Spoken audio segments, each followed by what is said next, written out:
Houve uma confusão, talvez, Mauro, porque o grande pedido da torcida do Flamengo, o grande clamor, era por raça, gana, mostrar vontade de vencer, agir de uma outra forma durante as partidas. Você acha que pode ter havido uma confusão ali na cabeça dos jogadores?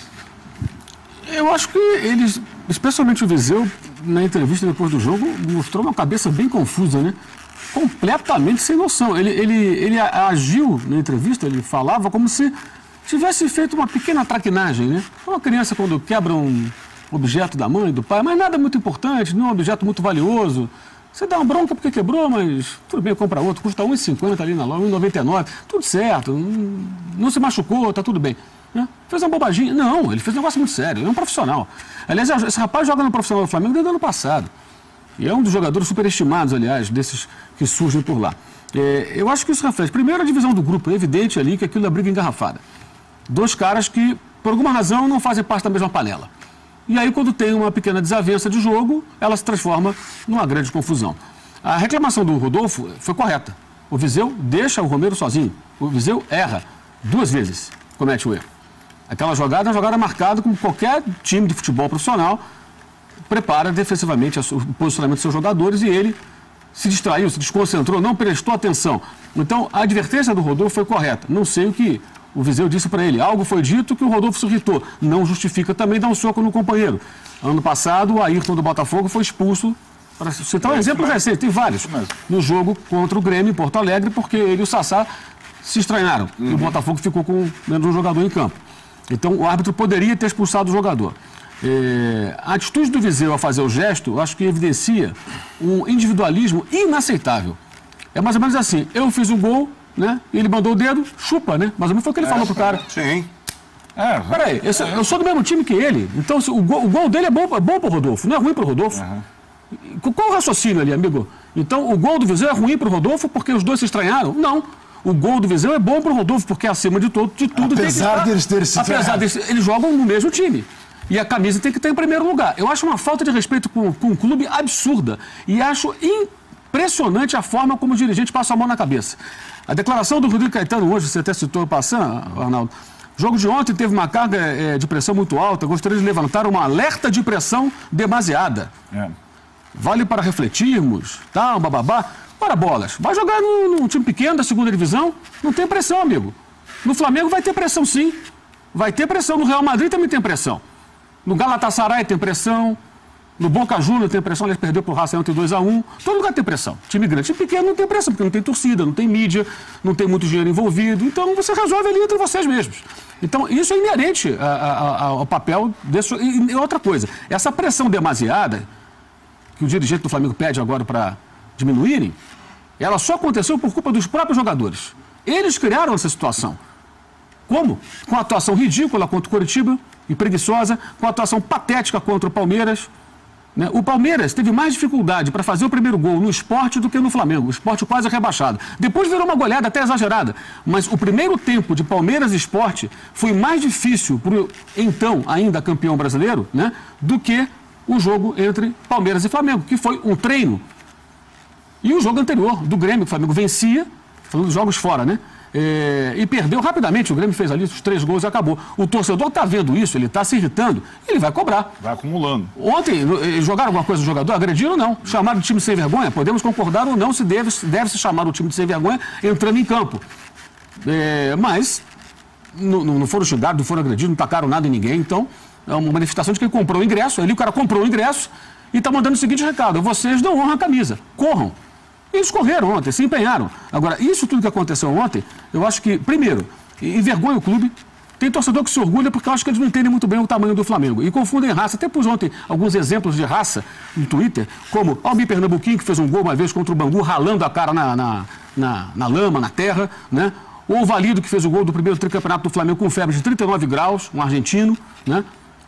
Zizinho jogou com perna quebrada. Rondinelli fraturou a mandíbula na final do Brasileiro de 1980 contra o Atlético por impedir um chute do Éder.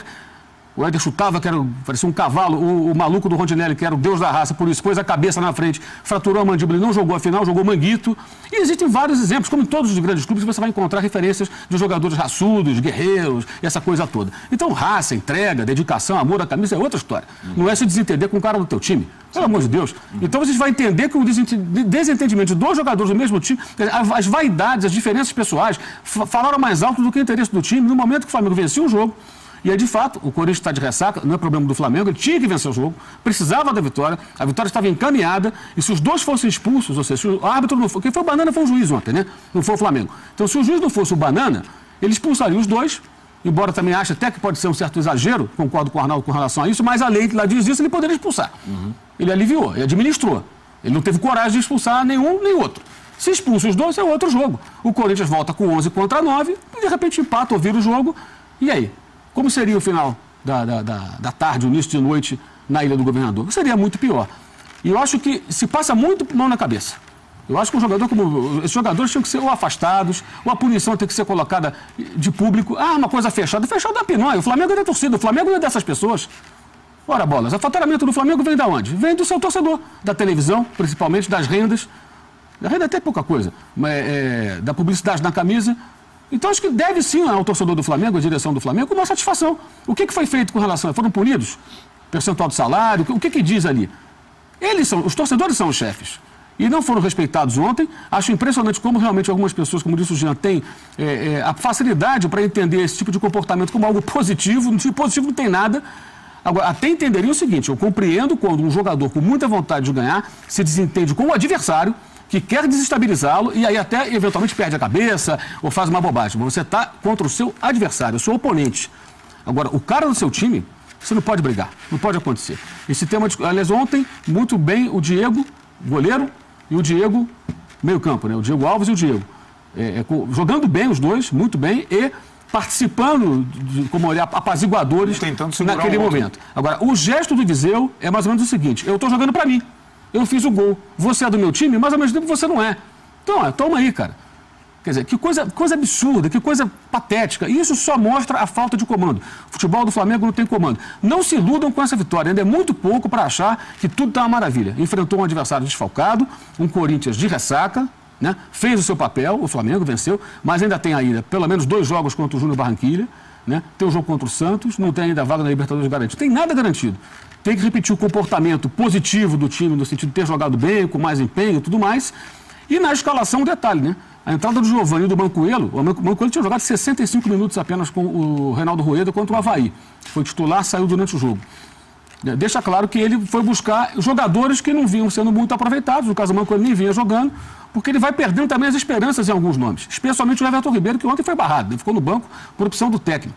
Jogador caro, recentemente contratado. Outros estavam fora, como o caso do Paquetá, do Vinícius Júnior, tal, suspensos e tudo mais. Mas é importante que o torcedor tente entender as reais consequências desse fato, né? Hoje, de fato, desde ontem, né? Na imprensa do mundo inteiro isso teve repercussão, enorme repercussão. Então você tem a seguinte situação, o Flamengo é um time que não se destaca internacionalmente, pelo contrário, fracassa seguidas vezes em competições internacionais, já fracassou na Libertadores desse ano, né? Até eu estava vendo essa semana um vídeo de colegas da Fox Argentina falando dos times brasileiros que vão jogar, que jogam na Libertadores. Falavam do Grêmio, falavam do Lanús, aí começaram a falar do Flamengo. E um deles falando com muita propriedade, até com muito conhecimento dos times brasileiros, falou, olha, o Flamengo não é copeiro. O Flamengo investiu para ganhar a Libertadores e foi eliminado no jogo do São Lourenço. O Grêmio é copeiro, ele falando. O Flamengo não é copeiro, o Flamengo não tem uma boa trajetória internacional. O argentino sabe disso, o paraguaio sabe disso, o uruguaio sabe disso. Aí quando o Flamengo consegue projeção internacional é porque tem um jogador com o dedo no meio esticado mostrando para o companheiro de time. Isso é bom? Isso é bom? Alguém pode achar isso bom? Seria bom se o Flamengo fosse manchete, bom para os rubro-negros, campeão da Copa do Brasil que perdeu, se fosse campeão brasileiro, não é, o Corinthians, né? Ou se tivesse na final da Libertadores, cantar o Grêmio. Talvez, se esses mesmos jogadores conseguirem ganhar a Sul-Americana, eles consigam, talvez não, se ganharem, conseguirão alguma repercussão internacional, embora não seja um título tão importante quanto a Libertadores. E é isso que eles têm que fazer. Agora, passar a mão na cabeça do jogador que tem esse comportamento, eu acho que só aumenta a fragilidade dentro do departamento de futebol, em que você percebe nitidamente que as coisas vão mal há muito tempo. Eu acho que, além disso, né, o que aconteceu ontem gerou uma outra interpretação que eu acho bem estranha até, que é essa coisa de, cobraram tanto e aí os caras se excederam. Sim, como se fossem. Fossem o quê? Infantis? Foi um pouco o que o Rodrigo Caetano deixou. Pois isso é absurdo. Os caras são profissionais. Eles têm que saber se comportar. Vocês provocaram e agora não querem, né? O Rodolfo jogava no Besiktas. Lidava com uma torcida que é muito mais maluca e fanática do que qualquer torcida brasileira. Os turcos são completamente alucinados. A gente sabe disso. Ele estava lá outro dia, viu do Besiktas pra cá. O Diego jogava no Fenerbahçe, ele sabe como é que é isso. Para citar só 2 exemplos. O Viseu jogou em várias seleções de base. É titular do Flamengo, é reserva do Guerreiro do Flamengo há um bom tempo. Jogou ano passado várias partidas, esse ano também. Não é um garoto que subiu agora, não é o Lincoln, que tem 16 anos e entrou no segundo tempo. Então já está acostumado a jogar no Flamengo, já está acostumado a ser criticado quando vai mal, a ser festejado até demais quando faz uns golzinhos, né? Esse comportamento não cabe. Os caras são profissionais, são bem pagos, jogam, recebem dia, treinam com boas condições. Nada justifica. Essa tentativa de transferir a responsabilidade, cobraram demais, aí viu o que deu. Peraí, isso não existe, isso é ridículo, isso é de um paternalismo patético. E é por isso que está assim. Por isso que está assim. Porque na hora em que os parafusos estão soltos, ao invés de serem apertados, alguém vai lá e afrouxa um pouquinho mais, para não machucar os bonitinhos. Está muito apertado o parafuso, né? É brincadeira, né? É muita bananice. Não foi banana em campo, mas fora continuam sendo.